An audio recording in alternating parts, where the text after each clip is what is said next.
आप सभी का हेलो दोस्तों, आप सभी का स्वागत है अपने चैनल B4 क्लासेस में।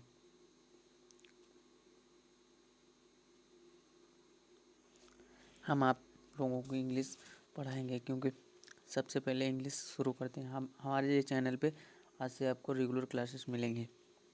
सबसे पहले हम पढ़ते हैं इंग्लिश का टेंस। क्या पढ़ेंगे? टेंस। टेंस मतलब काल। हिंदी में से काल बोलते हैं, इंग्लिश में से टेंस बोलते हैं। क्या होता है टेंस? टेंस होता क्या है? इसे समय भी बोलते हैं, लेकिन समय नहीं बोलते हैं। समय अलग चीज़ होती है और टेंस काल अलग चीज़ होती है। इसकी मैं डेफिनेशन बताएं? देखो, इसमें क्या होता है, जैसे मान लीजिए ये एक टाइम लाइन में बना लेता हूँ। ये एक टाइम लाइन है, ठीक। जब ये क्या होगी? Time line. टाइम लाइन, ठीक। Time line. टाइम लाइन इसमें होता है किसी समय। टेंस की परिभाषा क्या थी? किसी समय में, किसी समय में किया गया कार्य क्या कहलाता है? टेंस कहलाता है। जैसे मान लीजिए मैं एक एग्जांपल देता हूँ। ये एक सर्कल है। इस सर्कल में बॉल्स हैं, ठीक है। ये मान लीजिए बॉल्स हैं। इस रेक्टेंगल में रखनी है बॉल्स।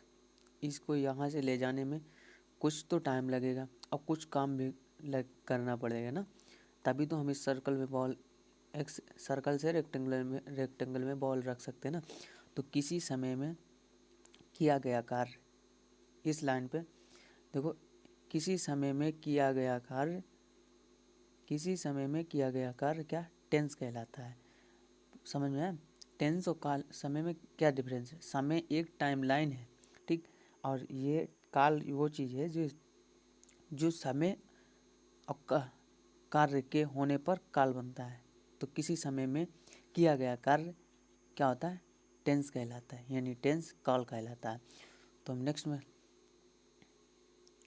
नेक्स्ट पेज पे पढ़ लेते हैं। क्या करना है? सबसे पहले अब यहीं से शुरू करते हैं। हेडिंग डाल लीजिए टेंस। क्या हेडिंग डालनी है? टेंस। TENSE, टेंस, काल।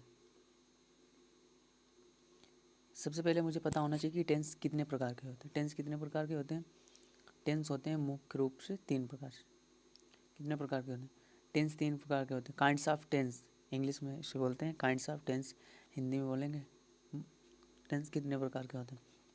तो टेंस 3 प्रकार के होते हैं। नंबर 1 देखो, नंबर 1 हो जाएगा प्रेजेंट टेंस। इसको क्या बोलते हैं हिंदी में? Present tense. इसको क्या बोलते हैं हिंदी में? वर्तमान काल। और नंबर 2 हो जाएगा पास्ट टेंस। इसको क्या बोलते हैं? भूतकाल। भूतकाल, भूत वो वाला भूत नहीं जो हम लोग समझते हैं। ये भूत होता है मतलब बीता हुआ समय, बीता हुआ समय, हुआ समय उसे इसे बोलते हैं। और नंबर 3 होता है future tense. FUTURE, future tense. ये कितने प्रकार के होते हैं टेंस? ये होता है भविष्य काल। भविष्य काल। तो हमें समझ में आ गया कितने प्रकार के टेंस होते हैं? 3 प्रकार के। Present tense, past tense, future tense. तो अब हम क्या करते हैं, सबसे पहले हेडिंग डाल लेते हैं अपने प्रेजेंट टेंस की। किसकी? प्रेजेंट टेंस की। तो प्रेजेंट टेंस हेडिंग डालते हैं प्रेजेंट टेंस। अब इसके कितने प्रकार के होते हैं? इससे होते हैं ये 4 प्रकार के होते हैं। कैसे? देखो, मैं एक 1 बाय 1 करके लिखता हूँ। नंबर 1 हो जाएगा present indefinite tense INDEFINITE indefinite tense. और नंबर 2 हो जाएगा प्रेजेंट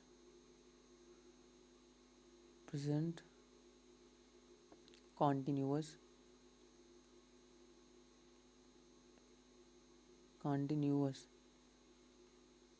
टेंस।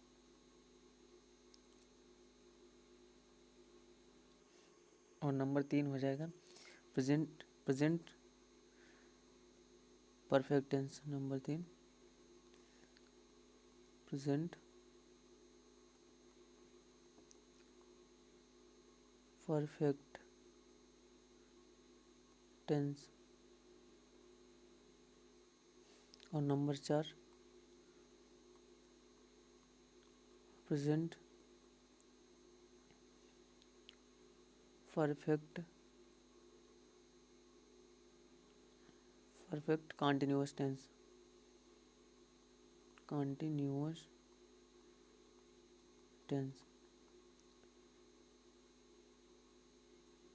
कितने प्रकार के होते हैं प्रेजेंट टेंस?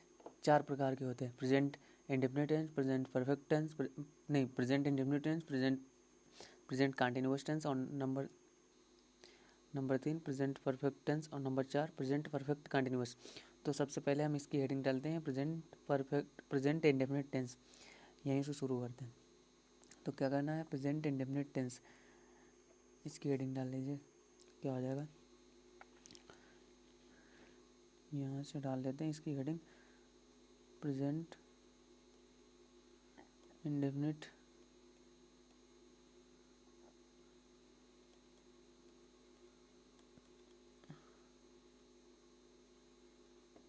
टेंस। हेडिंग मेरी हो गई प्रेजेंट इंडेफिनिट टेंस। इसमें अब देखो, पहले मुझे पता आनी चाहिए। अब मैं डायरेक्ट भी लिखवा सकता हूँ कि प्रेजेंट इंडेफिनिट की परिभाषा मतलब डिफिनेशन क्या होती है, पहचान। तो इससे बढ़िया है, पहले मुझे क्या होना चाहिए कि मैं 1 बाय 1 तोड़ के पहचान बता देता। देखो, प्रेजेंट की क्या होती है, प्रेजेंट की हाय बिंदी वाला है, कामा हो, ठीक। और इसकी मैं बता देता हूँ इंडेफिनिट की होती है ता, ती, ते। क्योंकि हमने इसलिए बताया क्योंकि ये देखो है ये सभी में चलेगी। ताती ती जितने भी इंडेफिनिट के और भी इंडेफिनिट के आएंगे तो उनमें भी ताती ती ही चलेगा, और प्रेजेंट के जितने भी आएंगे उसमें है ही है हो ही आएगा ना। तो इस वजह से मैंने बता दिया। अब इसकी कंबाइंड डिफिनेशन देख लेते हैं क्या होगा। पहचान, देखो, जिन वाक्यों के अंत में, यहाँ डेट्स लगा के इससे अब लिखिए पहचान हेडिंग बना के, जिन वाक्यों के अंत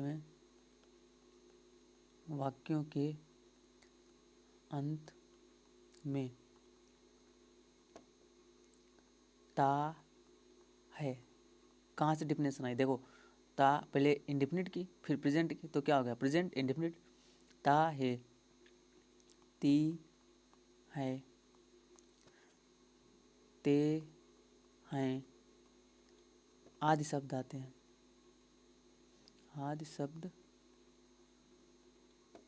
हैं, तो क्या कहते हैं उसे प्रेजेंट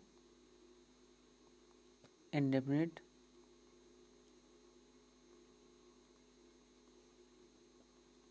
टेंस कहते हैं। समझ में आया? क्या समझ में आया कि इसकी पहचान क्या होती है? प्रेजेंट की करें, प्रेजेंट की डिफिनेशन मतलब पहचान क्या होती है हाउ, और इंडेफिनिट की ता, ती, ते। तो हमने दोनों की कंबाइंड क्या हो गए, प्रेजेंट इंडेफिनिट की जिन वाक्यों के अंत में ता है, ती है, ते है आदि शब्द आते हैं उन्हें प्रेजेंट इंडेफिनिट टेंस कहते हैं। मैं एक चीज़ और बता दूं, इसकी हेल्पिंग वो क्या होती है।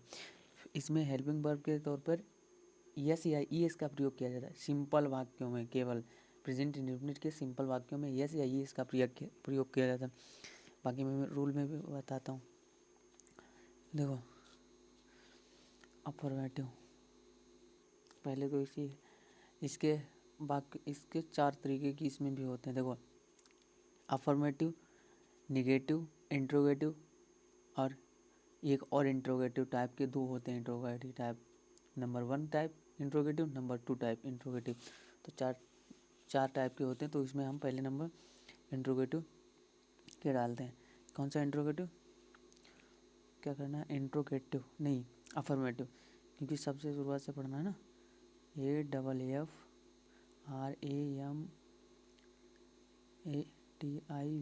Affirmative, affirmative sentence, SANTENCE sentence. क्या हो गया, अफर्मेटिव सेंटेंस। इनको बोलते हैं हिंदी में साधारण वाक्य, साधारण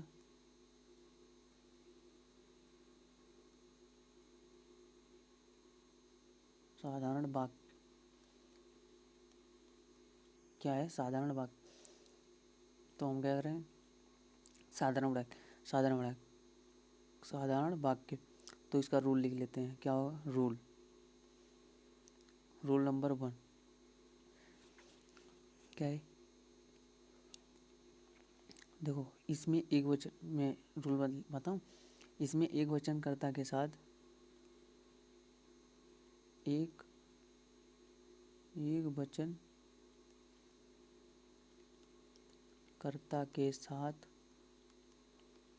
वचन कर्ता के साथ मुख्य क्रिया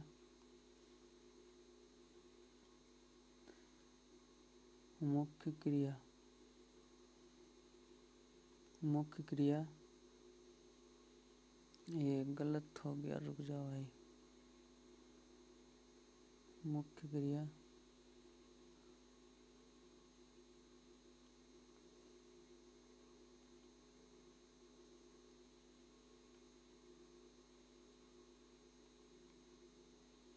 मुख्य क्रिया में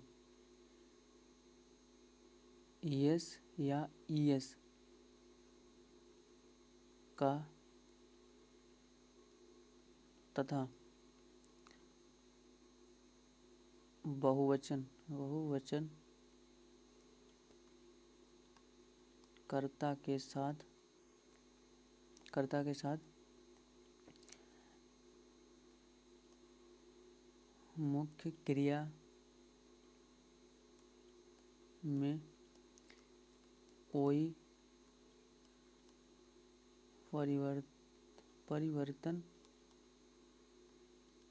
परिवर्तन नहीं करते हैं।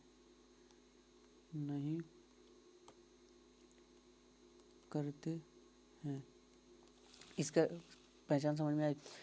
देखो मतलब रूल, इसमें मुख्य क्रिया क्या होता है, एक वचनकर्ता के साथ यस या ईएस का प्रयोग करते हैं तथा बहुवचनकर्ता के साथ कोई भी क्रिया का प्रयोग नहीं करते हैं।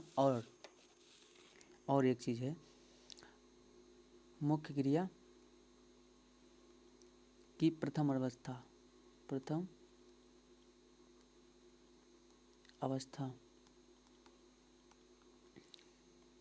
का प्रयोग करते हैं। समझ में? देखो मुख्य क्रिया की प्रथम अवस्था का प्रयोग करते हैं। एक वचनकर्ता के साथ मुख्य क्रिया में यस या ईएस का प्रयोग करता है तथा बहुवचनकर्ता के साथ मुख्य क्रिया में कोई परिवर्तन नहीं करते हैं। और यहाँ पर लिख लीजिए एंड, मतलब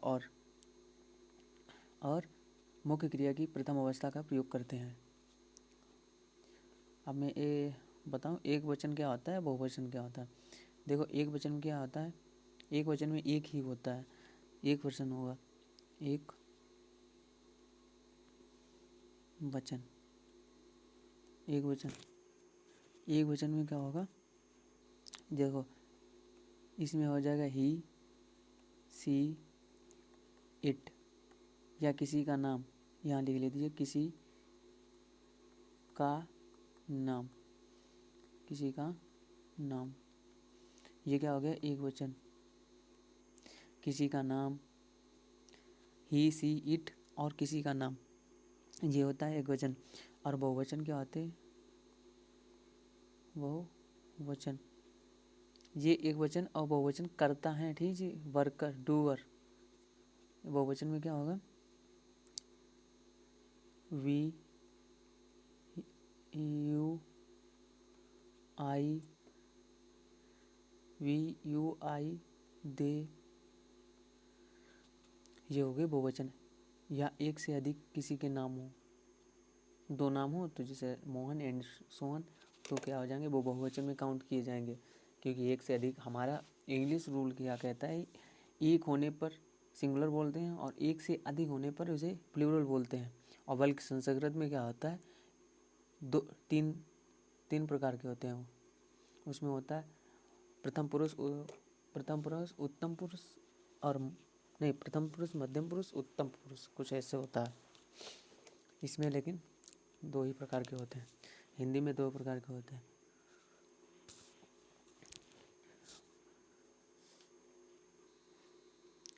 और आगे लिख लेते हैं फार्मूला, मतलब सूत्र,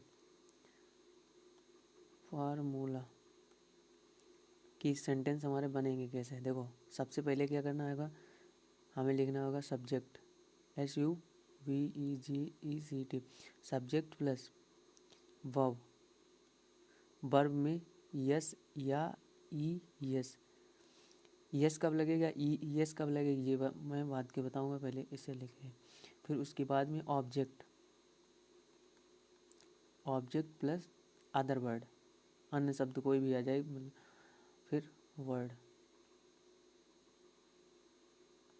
अदर वर्ड, ये हो गया फार्मूला। जैसे कोई मैंने सेंटेंस ले लिया, देखो फिर मैं इसके हिसाब से तुम्हें बताता हूँ कि अदर वर्ड उसमें यस या यस कब लगेगा, यस कब लगेगा। सबसे सिंपल सेंटेंस लेते हैं, वह जाता है, क्या है, वह जाता है। इसमें क्या हो जाएगा, सब्जेक्ट क्या है, कौन जाता है, वह जाता है। हाँ एक चीज़ पता है, जैसे तुम्हें नहीं पता है कौन, जैसे हेल्पिंग वर्ब कौन सी है, कौन सा सर डूअर है, कौन सा ऑब्जेक्ट है, तो क्या लगाने से, क्या लगाने से, मुख्य क्रिया, देखो मुख्य क्रिया लास्ट में ही मिलेगी, ठीक। मुख्य क्रिया यहाँ से मैं बोल देता हूँ, लिखता कम हूँ, ठीक। क्या लगाने, वाक्य में क्या लगाने से, वाक्य में नहीं, मुख्य क्रिया में क्या लगाने से क्या मिलता है, ऑब्जेक्ट मिलता है। क्या मिलता है, ऑब्जेक्ट मिलता है। अब कौन लगाने से, कौन कौन लगाने से इसमें मिलता है सब्जेक्ट। समझ में आया, क्या, क्यों, क्या लगाने से ऑब्जेक्ट मिलता है, कौन लगाने से सब्जेक्ट मिलता है। दोनों चीज़ समझ में आएगी। देखो इसको और क्या करते हैं, आप सेंटेंस को बनाते हैं। जैसे मुझे मान लीजिए इसमें नहीं मालूम है सब्जेक्ट कौन सा है, तो मैं मेन वर्ब ढूंढ के उसमें लगा देता हूँ, क्या क्या कौन जाता है, तो समझ में आया, कौन, क्वेश्चन समझे करेंगे तो उसमें सेंटेंस में आंसर मिल जाएगा, वह जाता है। तो क्या हो जाएगा, ही बॉब, बॉब क्या है, जाता है, तो गो। अब देखो इसमें यस या यस लगेगा, क्यों लगेगा, क्योंकि सब्जेक्ट एक वचन है, तो एक वचन के साथ यस या ईएस का प्रयोग करेंगे। लेकिन इसमें यस लगाएंगे या ईएस लगाएंगे, देखो यस कब लगता है, यस जब लगेगा जो कोई भी हो, लेकिन ईएस का लगेगा, उसमें वॉवेल होने चाहिए, तब ईएस लगेगा।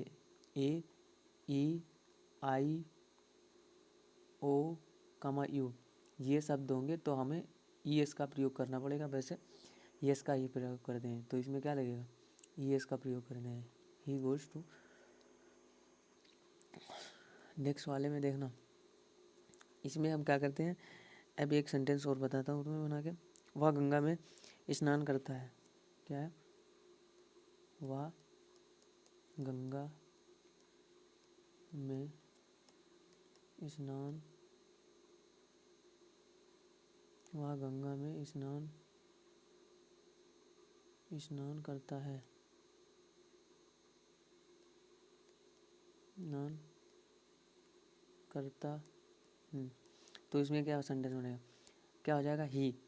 क्यों होगी, ही होगा। देखो पहले तो मुझे कर क्रिया मालूम हो गई, यहाँ पे स्नान करना, ठीक। लास्ट में ही हो गए, तो हमने कहा कौन स्नान करता है, तो उसने सब्जेक्ट मिल जाएगा मुझे तुरंत, क्या है, वह स्नान करता है। तो क्या हो जाएगा, ही बाथ। अब बताओ इसमें यस या यस लगेगा, बताइए, तब तक मैं बताता हूँ। बात फिर किस में करता है, में, गंगा में, इन द रिवर, नहीं, इन द गंगा। यस या यस लगेगा, बिल्कुल लगेगा, लेकिन इसमें ई एस नहीं लगेगा, इसमें केवल यस लगेगा। ये हो गई प्रेजेंट इंडेफिनिट की पहचान, यही होती है सिंपल वाक्य की, ध्यान रखना। अगर किसी में यस या यस का प्रयोग हुआ है तो समझ लीजिए प्रेजेंट इंडेफिनिट का टेंस होगा। उसके बाद में नेक्स्ट वाक्य आपको बताते हैं। इसी तरीके से जैसे मान लीजिए अब इसमें बहुवचन के साथ यस या यस का प्रयोग होगा, नहीं होगा। देखो जैसे मैंने कहा वे स्कूल जाते हैं, स्कूल जाते हैं, तो इसमें क्या हो जाएगा, इसमें ई एस का प्रयोग नहीं होगा, तो यस या यस का नहीं होगा। देखो कैसे, कौन जाता है, तो आपने कहा वे जाते हैं, तो वे के मैंने क्या बताया था, वे एक प्लूरल नाउन है। प्लूरल मतलब प्लूरल बहुवचन है, तो बहुवचन के साथ यस या यस का प्रयोग नहीं करते हैं, तो क्या होगा, दे गो। इसमें यस या यस नहीं लगाएंगे, क्यों नहीं लगाएंगे, क्योंकि एक प्लूरल नाउन होने के कारण, मतलब बहुवचन होने के कारण, इसी वजह से इसमें यस या यस नहीं लगाएंगे। तो उसके बाद में टू स्कूल, समझ में आया हमने क्यों नहीं इसमें यस या यस लगाया, क्योंकि इसमें क्या है, प्लूरल नाउन है। प्लूरल नाउन के साथ यस या यस का प्रयोग नहीं करते हैं, समझे। आगे चलते हैं। अब हम चलते हैं निगेटिव सेंटेंस के लिए। क्या है निगेटिव सेंटेंस, लेकिन हम इतने ही सेंटेंस पढ़ते हैं क्योंकि निगेटिव सेंटेंस हम अगले नेक्स्ट पार्ट में आपको पढ़ाएंगे। पहले थोड़ा थोड़ा समझ में जल्दी में आएगा ना।